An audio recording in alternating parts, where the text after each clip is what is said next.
Hello everyone, this is Shivani Singh from Sanskar Global School, and we are here with the chapter number 3 of economics, that is poverty as a challenge. Here we are going to discuss so many topics like what's the definition of poverty and poverty faced by the independent India, poverty in social sciences, concept of poverty line, causes of poverty, and the anti-poverty measures taken by the government. So let's move on to the definition of poverty. It can be defined as the lack of daily requirement of livelihood like food, clothing, etc. that we call as the basic commodities of life. And the poor people, they can be landless, they can be laborers in the villages, or they can be people living in the overcrowded areas like jhuggis and jhopdis, you all know very well. And every fourth person in India is poor. There are two definitions given by the social scientists, that is social exclusion and the vulnerability. Exclusion means to exclude. See, rich people do not want to keep the poor people with themselves. They socially exclude those people from the society of the rich people, and they compel them to live with the poor people. And vulnerability means the greater probability of getting more adverse or more poor, and this could happen with the people who are living in an earthquake prone area, or in an area where are more chances of flood, or a person who is handicapped, or a widow. See, the examples are given over here. And the poverty line, it is the way which is used to identify the poor. It is a method used to measure poverty.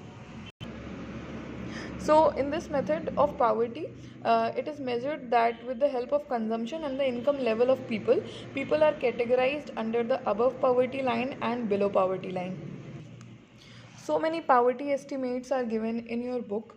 See, the data is not important, only the year is important of various yojanas that will be studied afterwards. So according to this, poverty ratio in India in 1973 is 55%, and in 2009 to 10 is 30%. So we can see that the poverty ratio is declining. Now we will discuss about the vulnerable group, the people who are having the more chances of getting more poor. In India, SC and STs are there in households who are very poor. They are supposed to be more poor if the conditions are not favorable. In same direction, rural agricultural laborers are also there. They can also become more poor. Now we will look at the global poverty scenario according to the various data available on your Google.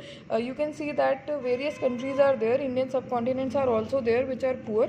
If you talk about China, number of poor has come down from 85% in 1981 to 14%. We can see a drastic change. We can see a very good amount of change. Now in Asian countries like India, Sri Lanka, Bangladesh, Pakistan, percentage of the poor decline has not been recorded and not been that rapid. Now we will see the basic causes of poverty. Low growth rate. British rule is the historical cause of poverty. Britishers, they didn't allow the people of India to flourish and foster and grow. So it is the historical reason for the poverty. Now second point is discouragement of development of the industries and the handicraft products. Now the third point is the high growth rate of population. So India is having a very great population, and that is illiterate and unemployed too. Now huge income inequalities. Now we will discuss here about gender bias.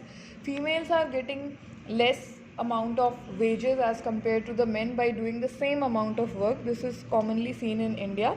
After that, lack of land resources. Lack of land resources, major cause, because income of villagers is based on agriculture. Now we will discuss about the anti-poverty measures. Government has launched so many targeted anti-poverty programs. Some of the anti-poverty programs we are supposed to study, like NREGA, which is also known as Manrega. The full form is National Rural Employment Guarantee Act, which was launched in 2005. It promises 100 days assured employment every year to every rural household in 200 districts, and 1/3 of the jobs are reserved for the women. It is the most important point. Prime Minister Rozgar Yojana PMRY, it was launched in 1993, and it was the second Yojana. The objective was to create self-employment among the educated unemployed youth. The next Yojana that we have to study is the Swarn Jayanti Gram Swarojgar Yojana (SGSY). It was launched in 1999. Objective was to help rural people to organize themselves into a self-help group, and this program also helps to exist poor families above the poverty line, and so many other programs are also there, but the important ones are the three programs that were explained. The challenges ahead that India is going to face, that independent India is facing, it is unemployment. Because of poverty, unemployment is also a situation of being jobless while seeking a job.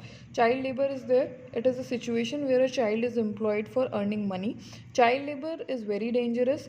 Because of doing work, the child cannot be literate and is unable to make the future. And the third one is illiteracy.